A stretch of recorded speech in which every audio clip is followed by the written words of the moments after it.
LegalizeFreedom.com. Why are we here? Where do we come from? Where are we going? From the nature of reality to the future of humanity.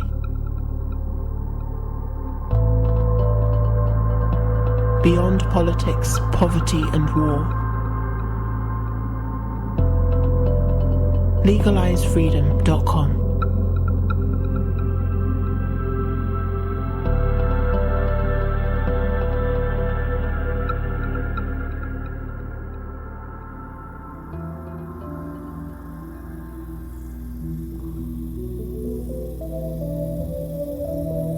Greetings and welcome once again to LegalizeFreedom.com. I'm your host Greg Moffat, and today we present part 2 of our interview with Bernie Taylor, discussing his book, Before Orion, Finding the Face of the Hero. The interview resumes as we discuss how competing worldviews and interpretations of meaning and of the past have led to dangerous levels of global conflict. Yeah, it's tragic really that so much of the conflict that we see in the world is directly or indirectly rooted just in differing interpretations of these stories, these myths, these ideas, these archetypes. No, I've got a handle on what this means about the past, the present, and the future. No, I've got the right idea. It's like, well, maybe nobody's got it quite right, but it's just, as I say, it's just appalling that differing interpretations have to result in the destruction and violence that we see today. And to say, a lot of people would say, oh, well, yeah, we understand, for example, religious fundamentalism. That's a problem. We understand intolerance of religious beliefs or spirituality and repression of that, but that's just one particular set of problems. But I actually think that almost everything, every dysfunction and everything that's basically going wrong is rooted in this denial of meaning in the world, or there actually being too much meaning. Basically, one person's story has to be correct to the exclusion of all others. Exactly. I believe that there's a common element within all the stories and all the religions of all time. And even when you walk away from religion, you so-called become an atheist or a pure scientist, you still carry this still concept within us. And it's the concept of the great mysteries, and that there are two great mysteries: what came before us and what comes after us. So in the biblical sense, it's creation. In the Paleolithic cave image, it's the cosmic egg that explodes, and all the constellations come forward from it. And that cosmic egg myth is told among the Vedics, the Chinese, and the Pangu, the Norse, the Egyptians, and so many people have this cosmic egg myth. But and some concept of creation, whether it's original creation or some sort of annual recreation. But the physicists ask the same question through the Big Bang. They want to know what came before. And is there something before the Big Bang? And was there inflation that built up the Big Bang? They're asking the same question of the first mystery. What happened? Where does everything come from? And so we're somehow wired to ask that question of the first mystery. And then the second mystery as well is, well, what happens after us? And so scientists ask the question, where does consciousness come from, and where does consciousness go after our own being? Of course, you've had Rupert Sheldrake on, and I believe Rupert Sheldrake is absolutely brilliant. I don't agree with everything he says, but he's absolutely brilliant. And so we have all these questions of consciousness, and can we carry consciousness forward into AI so that our consciousness lives eternally until the next Big Bang, I guess, and the next blow up of the universe. And so we're asking the eternal questions, that whether or not you're a scientist or a religious person, or we're wired for these questions. We'll never escape them. And there will always be conflict between how we interpret the great mysteries. And all these at the core of many of these religions is also, who is to interpret these great mysteries? Or in scientific circles, who is it? The peer-reviewed journals? Which journal determines? Which referees on journals should determine what the great mysteries should be, and what we should commonly accept? So even within academics and scientists, there's conflict about the same questions of these two great mysteries. And if we look in all time and in all space, our moment on this earth is barely a breath between those two great mysteries that are really one. You mentioned there about commonalities actually between science and spiritual perspectives. You mentioned the Big Bang, and how does that really differ from Let There Be Light in the Bible, for example, sort of like, boom, there it all is. And many of the ancient stories, again, you alluded to this, about creation, the cosmic egg, about where all this comes from, suggest very similar things. And a lot of these myths that we have around the world and we've had across time, it seems that they come from a single source, because when you boil them down, the same themes keep coming up again and again. And I think it's very interesting that contemporary cutting edge science is coming out with either proofs or at least concepts and ideas, suggestions, this might be like this, or we're learning that this might be, this dimension of reality might operate like this. And a lot of scholars and academics are pointing out, well, actually that fits with, the Vedic interpretation or the Buddhist interpretation, whatever it happens to be. And I've lightheartedly at first, but later more seriously, said that CERN, for example, what the scientists there are engaged in, with the Large Hadron Collider, is a quest for meaning. They're looking for the answers that you speak about. CERN is the biggest cathedral in the world. Yeah, they're seeking the answers to the two great mysteries, of which our time in this world is barely a breath between them. And the Big Bang you brought up is a really important one, because we have a history to that. And so of course the creationism, Let There Be Light, so forth, is kind of a Big Bang. Well, there was a priest, Father Lemaitre, in the 1950s, and he was a Belgian priest, astronomer, mathematician. And he mathematically hypothesized the idea of an expanding universe. And the scientific community across the board said, this is crazy, this is nuts. Pope Pius XII jumped out. He was the one that came on the side of the Nazis. He said, aha! Science proves that there was a creation, therefore there must have been a creator. And then the scientific community jumped on again. This is absolutely nuts. We're not going to go anywhere. We're not going to touch this. Einstein comes out and says, your math is correct, but your physics is atrocious. Einstein says, there's no Big Bang. We're not going down this road. It wasn't until Hubble observed an expanding universe that they started to rethink that. Now, Lemaitre's idea, it was in his head, the cosmic egg, that there was this creation of the universe. He had it in his head. It's in the record. And so the Big Bang that we know today actually started with the cosmic egg. So the science of the Big Bang is built on mythology that was carried through religion and ultimately was accepted. And so now everybody thinks, most people say, well, of course, the Big Bang. And we accept it because it's a consilience between science and religion. No one actually knows that there was a Big Bang. No one knows that there's not multiverses or some other dimension that we can't possibly imagine. But it fits in within the framework of what we've been taught and what we can commonly agree on. So in a sense, we've created our own new myth. This myth of the Big Bang that religious and scientific people can agree upon, and so we don't fight about it. Well, there's actually many, many different variations of the Big Bang, just as there's Christians around the world, and that they don't agree with each other. And then there's many other non-Big Bang theories about how things came to be, or that they always were.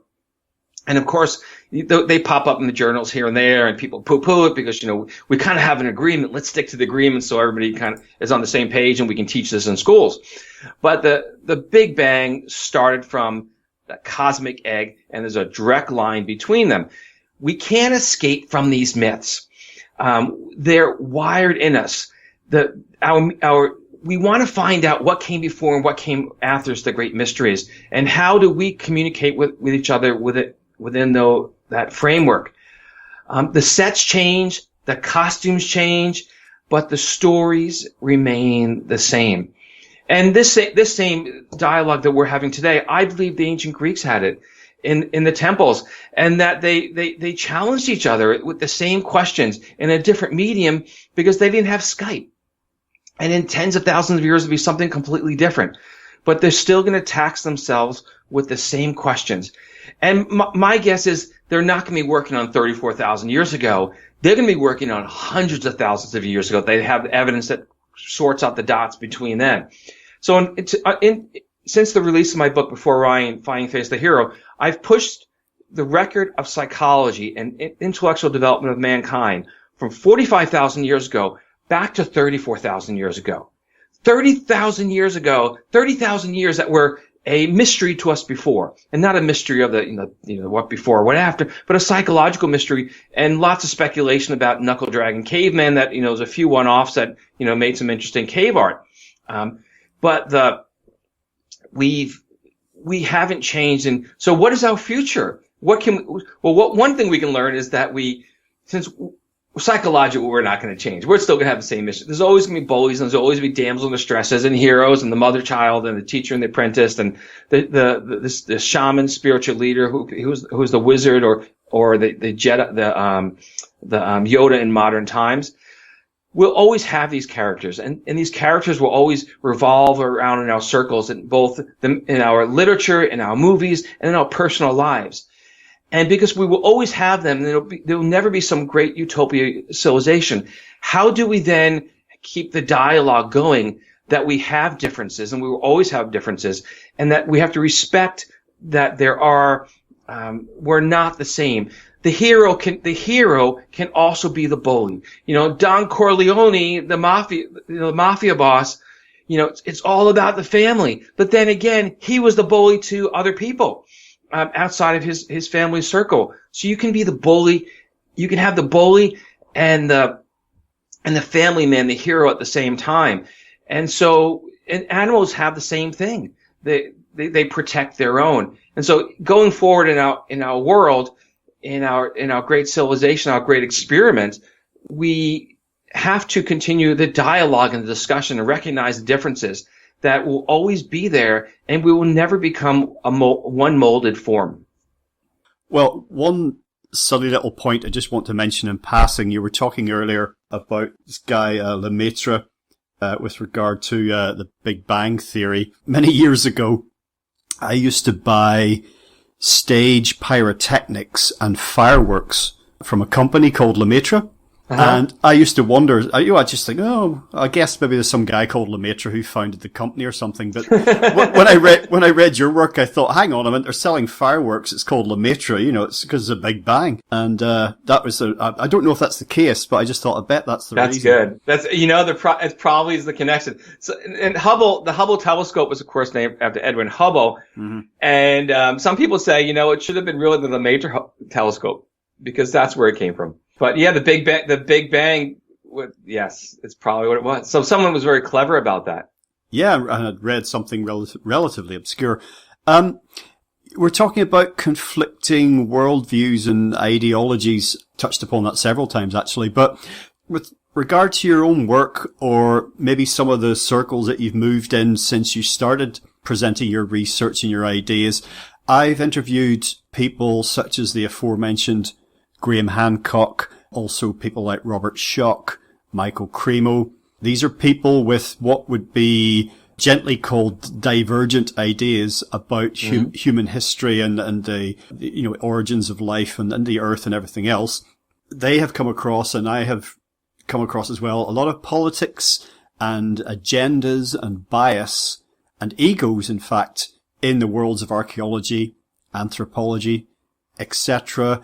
The whole way people get their ideas published, with the problems with peer review and clashes of personalities. I mean, Egyptology is a hotbed of this sort of thing. So I just wondered if you've come across any conflict or any issues in these areas in your own work.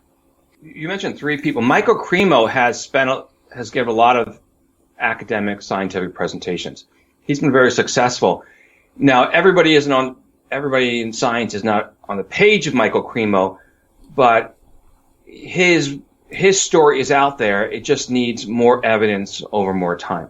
I believe that Michael Cremo's work will be, I don't want to say vindicated, because he's just on a path of travel that it just needs more time and more work.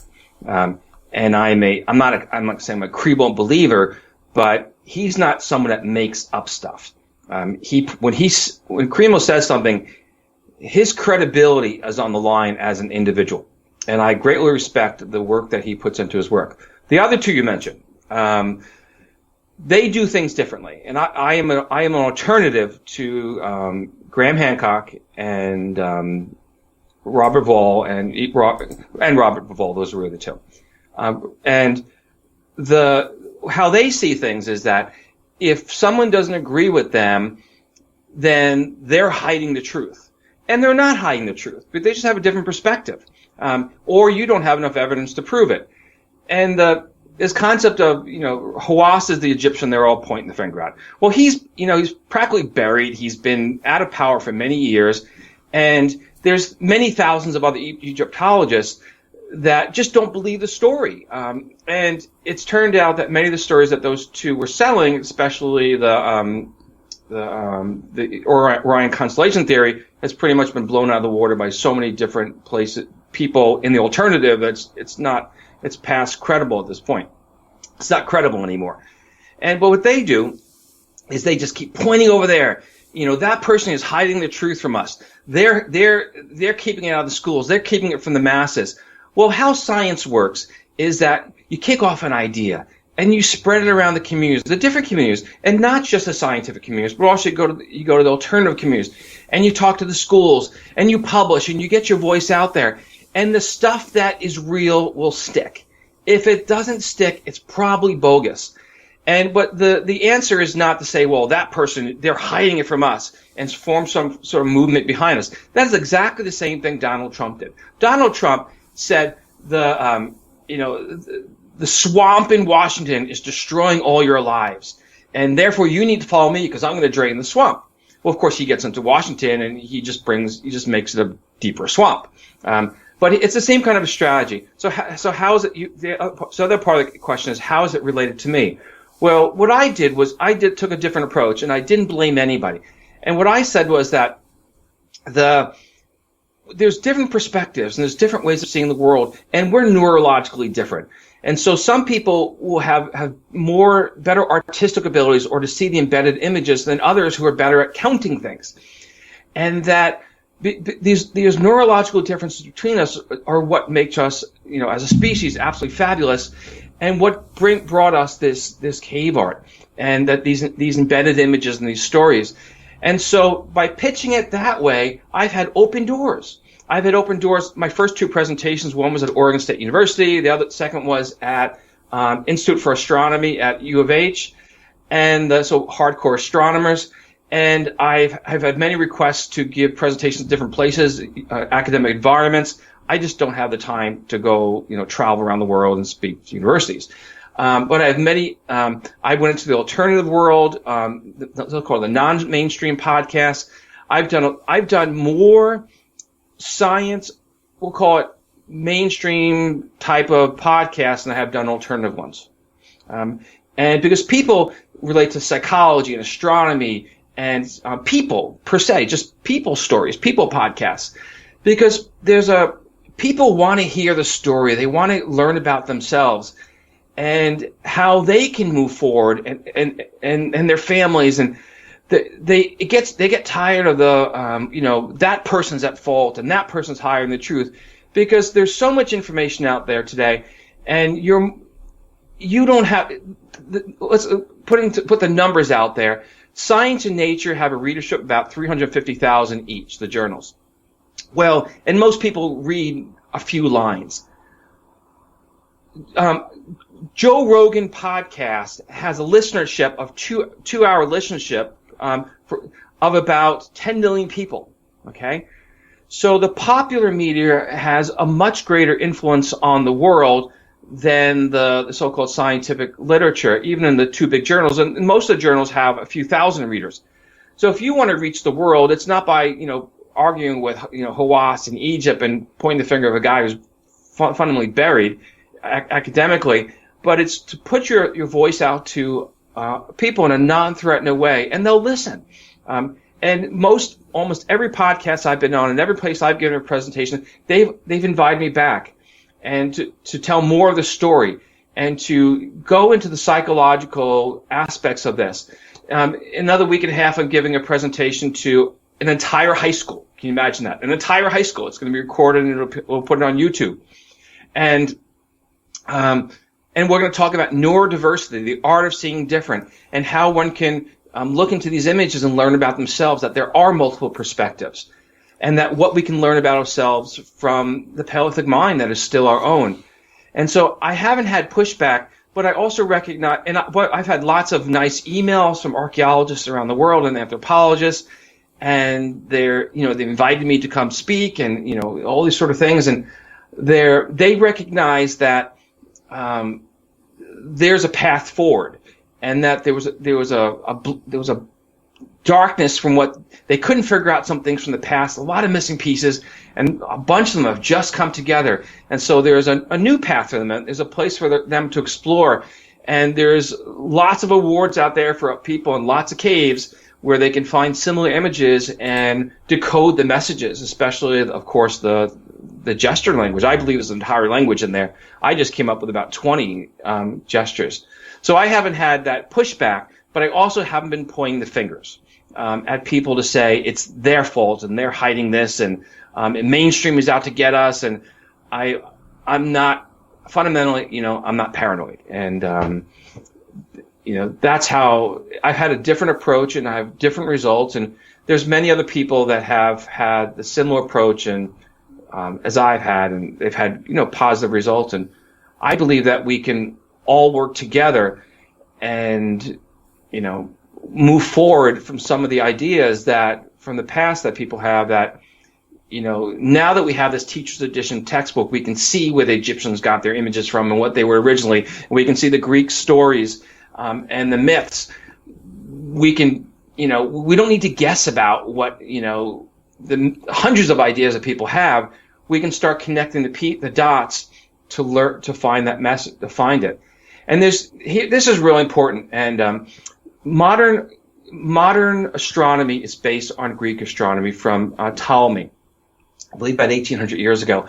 And Ptolemy, he came up with most of the modern constellations and in the northern hemisphere.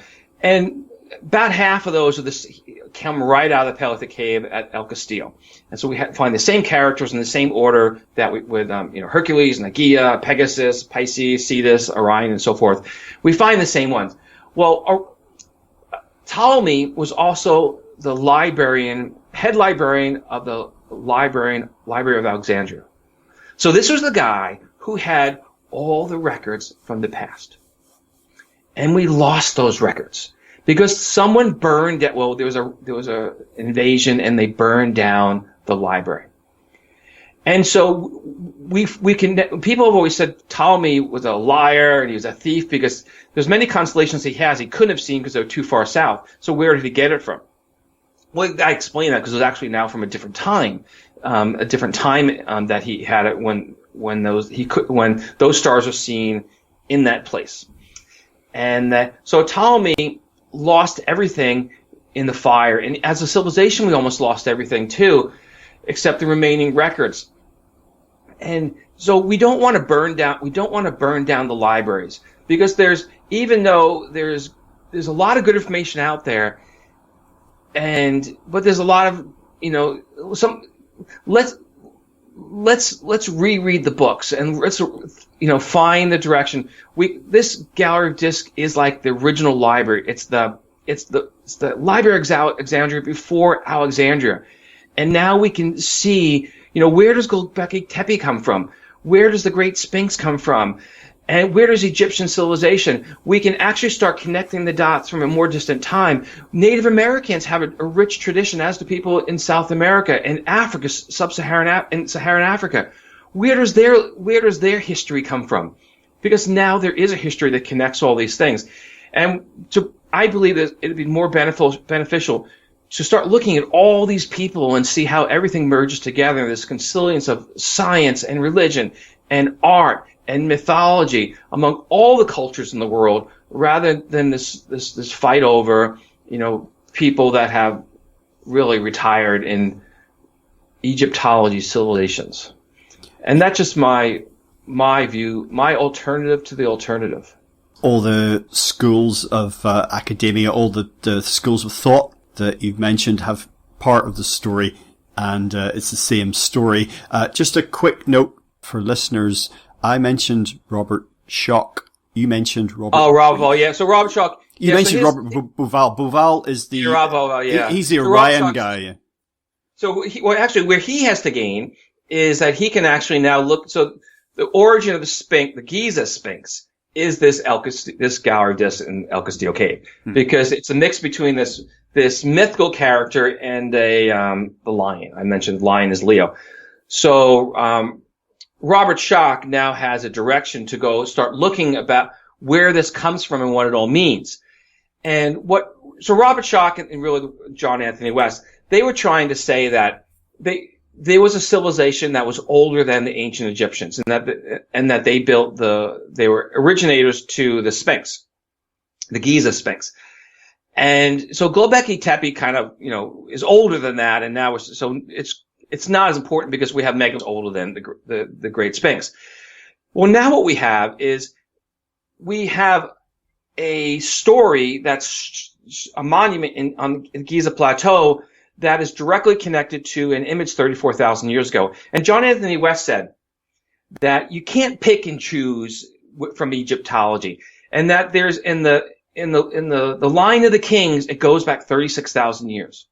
Well, I'm saying it's 34,000 years ago. That's a hair shade difference. John Anthony West was right, because he said the Egyptians had it all along, just like the Native Americans had it with the migration of the salmon, but we just weren't listening to them. And if we try to keep coming up with all these new stories, then we're just going to go astray. Stick to the story of the ancient Egyptians, and you'll find the origin of the Giza Sphinx. It's not the building of the Sphinx, but it is, without doubt, it is the origin. So Robert Schoch now, who is a mainstream academic who gets paid by, I believe, Boston University, he's actually, he is in the system, and that's okay. And he's been able to work in the system and outside the system, a nomad in two different worlds. But he actually can gain by exploring the connections between this gallery of disc Sphinx and the Giza Sphinx, and how did one become the other, and what they can actually learn from it. And for Bauval, he was right that the lion was the Leo. He gets credit for that one, and that should be thumbs up, Robert Bauval. You got it. The lion is Leo, and give him that one. Well, just as an aside, actually, I learnt a new word from reading your work, and that's therianthropy.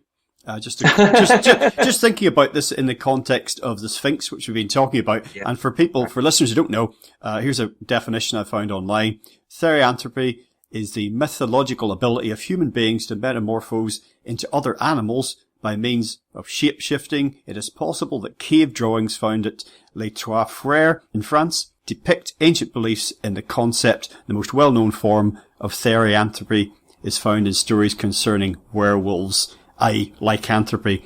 And I was fascinated by, again, I said we didn't have time to get into this, but here I am getting into it. But in all of your work and your presentations that I read and looked at, and in many other areas comparable, is this sort of blending and merging of animals and humans in mythology, but also mythical beasts that are a blend of one animal with a bird or a fish or whatever it happens to be. And there's something very significant in all of that, but not really sure if we fully grasp what that is. Oh, absolutely. So we can look into the Paleolithic record, this gallery of discs, and we can find the origin of the story. So I said we have this hero that goes on this journey, and as he goes on this journey, he overlaps with the animals. So he overlaps with the horse to become a centaur. He overlaps with the dolphin to become a merman. He overlaps with the eagle to become an avianoid, a birdman. And he actually his head overlaps with that of the juvenile giraffe, and so the mother giraffe is actually protecting this apprentice on his journey. And so in the shamanic tradition, and actually I should say an animist tradition, because Native Americans did the same thing, is that when the hero goes on his journey, he draws on the strengths of the animals. He becomes as strong as an ox, as fast as a cheetah, and he has the wisdom of the animal. And so as he's going through this panel on this story, he's drawing the strength from these animals. and these animals. And the human character, which is fully formed, overlaps with an animal character that's fully formed, and that's how we find the therianthropes. And so it's the therianthrope is that what we spiritually have become. And if you've ever done yoga, you're doing a therianthropy. You become, down dog. You do the lion, the roar, and you do the crocodile poses. You do all these different poses, and at the end of all of the yoga practices, at the end of the practice, you end with shavasana. You die, and so there's life and death and everything, and we can harness the spirits or summon the spirits of the animals, just as we do yoga today, and as they did in this Paleolithic cave in the images. And so that's where the animals are still within us. We're Batman with better toys, that we carry that animus bat within us in the many forms that we project our psyche. Bernie, just as we begin to bring things to a close for today, I've got 3 final points I'd just like to raise or put to you.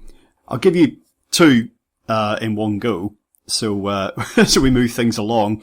I have this feeling that I get from so many things I've read and felt throughout my life, but also these feelings came up again when I was exploring your work, and that is that almost like the whole of creation and existence in itself as a totality is like some kind of journey or quest. I don't know if there is an alpha and omega point, but the entire universe feels like it's a little bit, I suppose, echoing the Hermetic maxim from earlier, as above, so below. Existence feels like it's that epic journey.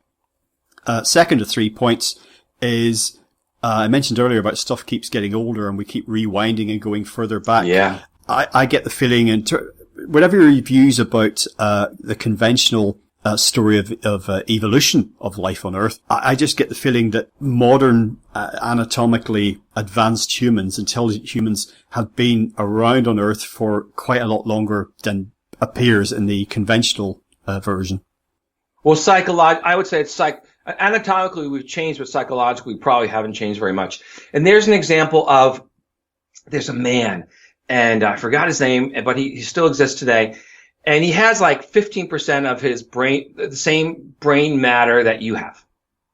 And he is, he went to school, he's married, he has kids, he's functional, he has a job, all that sort of stuff. So what's fascinating about that, and so that where it comes to the concept that, we use less than 10% or 15% of our brains. That's where it comes from, because this comes from this one man who's fundamentally missing everything that we think matters.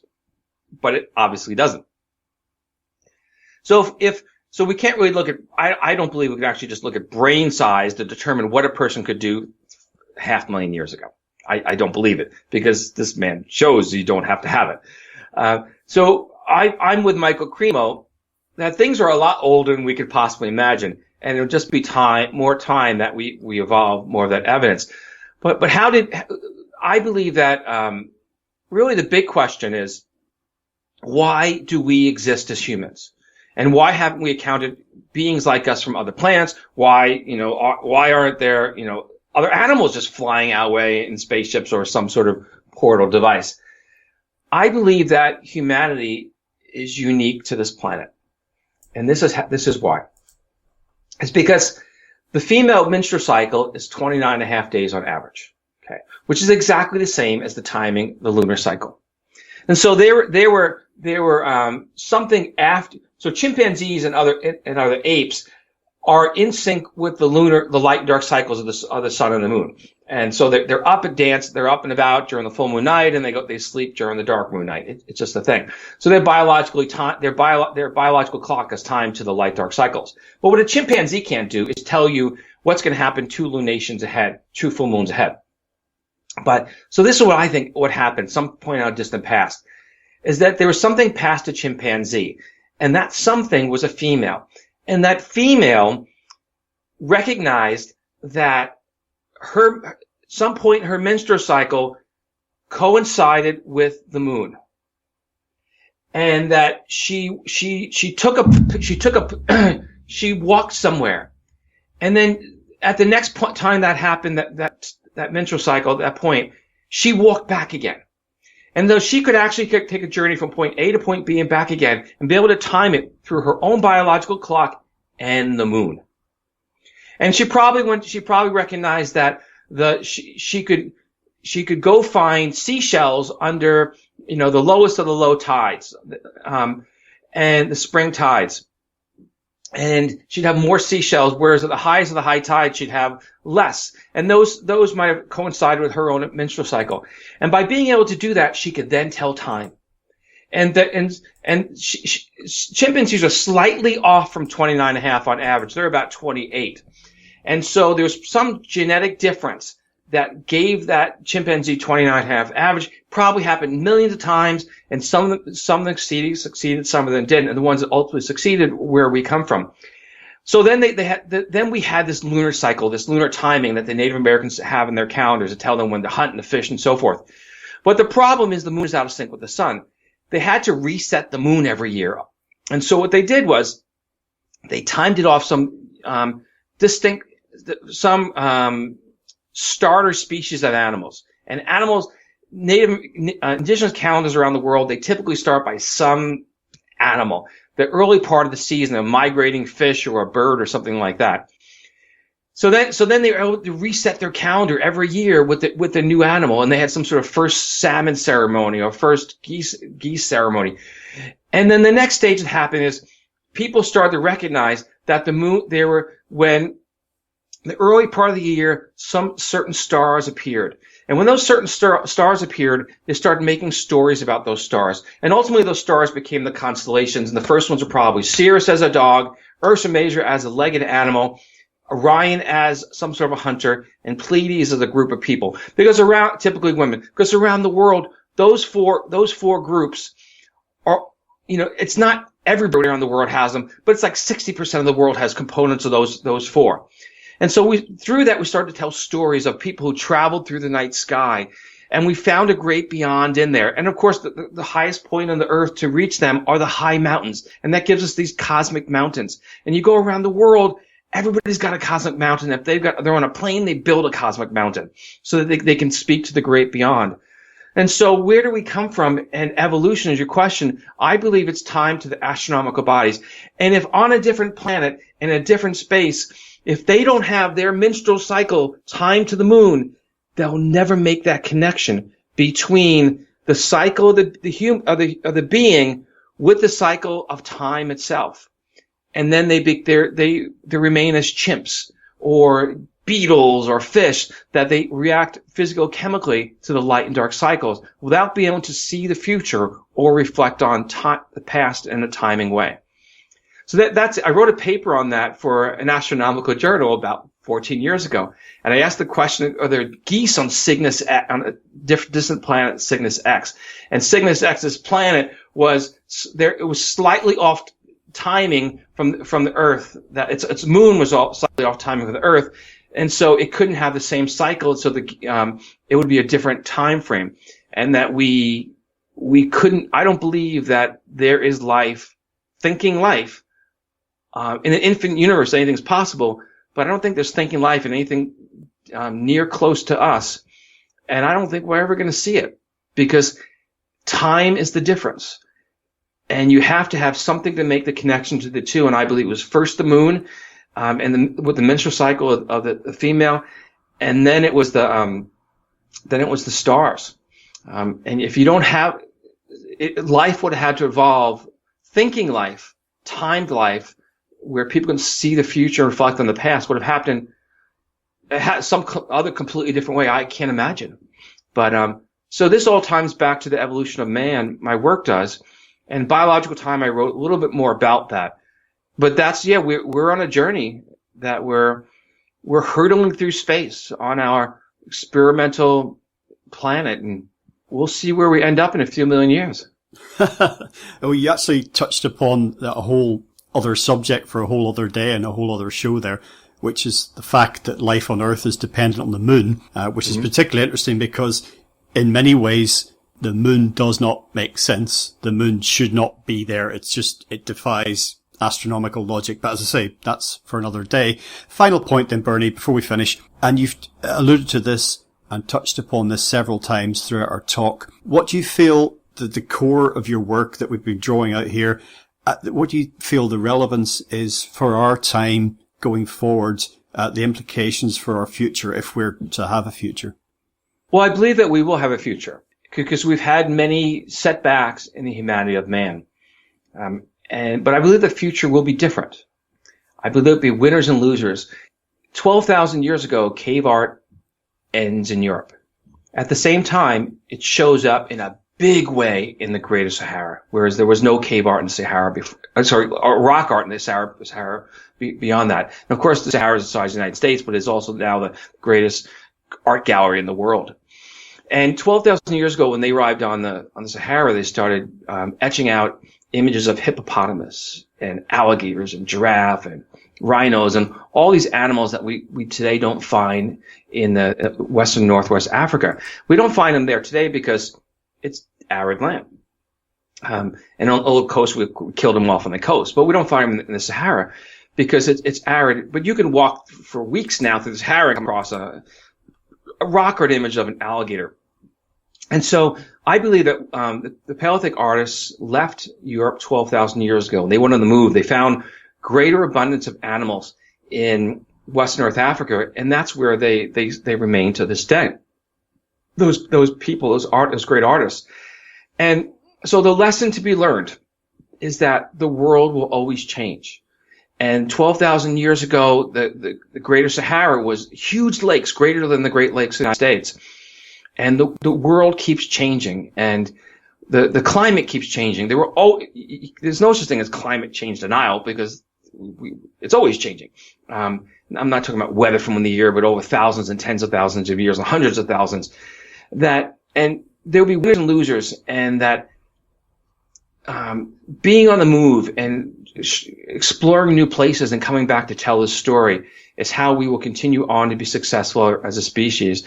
And I'm not pointing to Mars as plan B, but within our own Earth itself, there will always be habitable places, and there will always be places that we will do very well. And wherever we are, we will always have that campfire, and there will be people, the you and I will be around the campfire sharing that myth of all time, that myth of the hero that goes on his journey, that goes to a faraway place and battles the monsters and the demons, and ultimately comes to recognize that monster and demon is within the self, and returns back to tell the story to set society free. And I believe that today we are around that campfire in a metaphorical way, and that campfire will exist for all people in all time in a different place. Well, Bernie, today we'll be discussing ideas contained in and spinning off from your book, Before Orion, Finding the Face of the Hero. You also mentioned your other book, Biological Time. I hope I'm remembering that correctly. Those are widely available online. People can find them easily. Perhaps you'd like to tell listeners about your website and just anything else you'd like to put out there. Sure. I use Before Biological Time is out of print, although it's in the United States. There's an Indian publisher that has it. But I use Before Orion for everything. So my webpage is beforeorion.com. I use hashtag Before Orion after everything I do. On YouTube, I've got a lot of videos out there and lots of interviews. And I use beforeorion.com spelled out as one word. Put them on Twitter, Reddit, everywhere, Facebook. And so if you're not a big reader, go watch the videos and share them with your friends. Follow me, and there's every week I have a new video or a new interview or new works, images coming out, and it's been an exciting journey, and I'm glad that you were able to join me today. Splendid. Well, once again, Bernie, thank you so much for joining us today on LegalizeFreedom.com. It was a pleasure. I'd love to be on the show again.